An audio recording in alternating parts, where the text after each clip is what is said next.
The idea that India has a young population that can work and earn, your book says that this window is closing in 2040. And after that, India's working age population actually starts to shrink.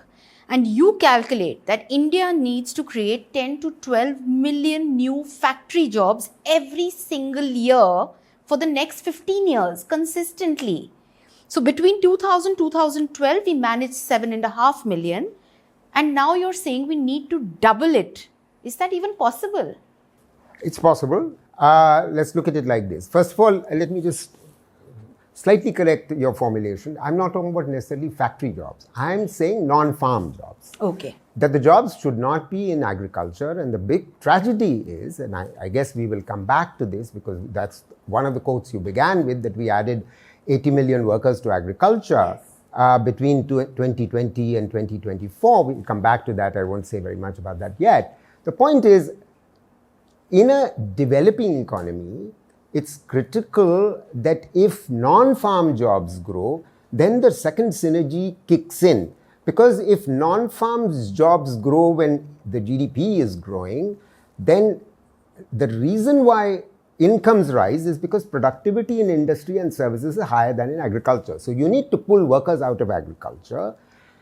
And we were pulling workers out of agriculture at the rate of, over 5 million per annum from 2004-5 to 2019. For the first time, by the way, in India's history, we were generating so many non-farm jobs from over that 15-year period from 2004 to 19 that we were pulling more workers out of agriculture than ever before, and the absolute number of workers in agriculture fell, so real wages started to rise because the labor market tightened in rural areas. It had a knock-on effect on the rest of the economy, and real wages rose. That's why poverty fell. That dynamic, which came with the fast growth rate that I was speaking about in the earlier period, 2004 to 14, led to the 7.5 million new non-farm jobs being created from 4 to 14. But that dynamic itself was undermined by the shocks that I was telling you about. That dynamic remained till about 2015. After that, the growth rate slowed, and then the number of jobs that are being created also fell. Now, why do I say that we need to create 10 to 12 million new non-farm jobs each year? For the following reason. Let's just quietly step back and think about who are the people for whom jobs have to be created. First, as you rightly noted, are the young who are joining the labor force at the rate of about 6 million per annum, who are all much better educated than, let us say, 15 to 20 years ago, which is a wonderful thing. And please appreciate that we also did a wonderfully important thing, that we managed pretty much to universalize girls' secondary education. So not just boys' secondary education, but girls' secondary education, which I discuss in a separate chapter. After universalization of elementary education had taken place, we took secondary enrollment from 58% in 2010. By 2015, in a 5-year period, that had gone to 85%. Now, clearly, these are all young educated people.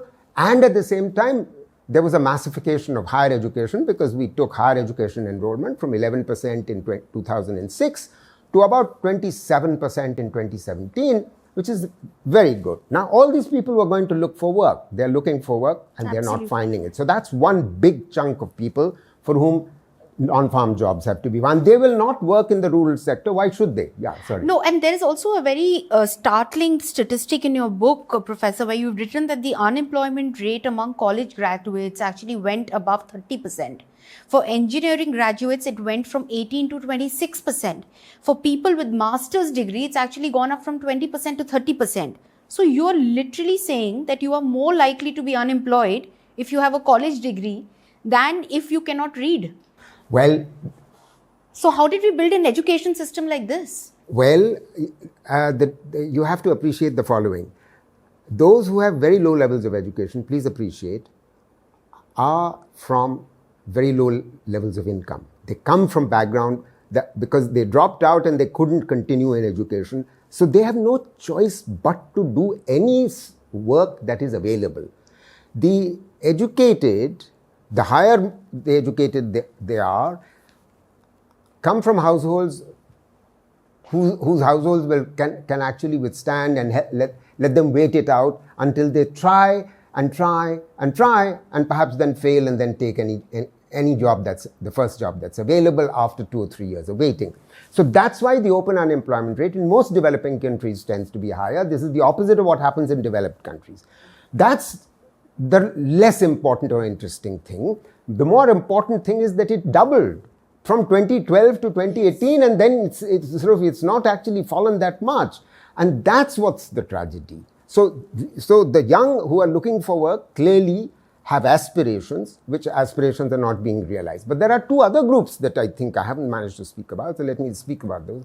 One is that, please recall that even before the COVID shock, in 2019, please understand that 42% of the workforce, the entire workforce, was in agriculture, but producing only 15 to 16% of GDP, which is in agriculture. Clearly, as I said earlier, productivity in agriculture is extremely low. You have to pull workers out of agriculture.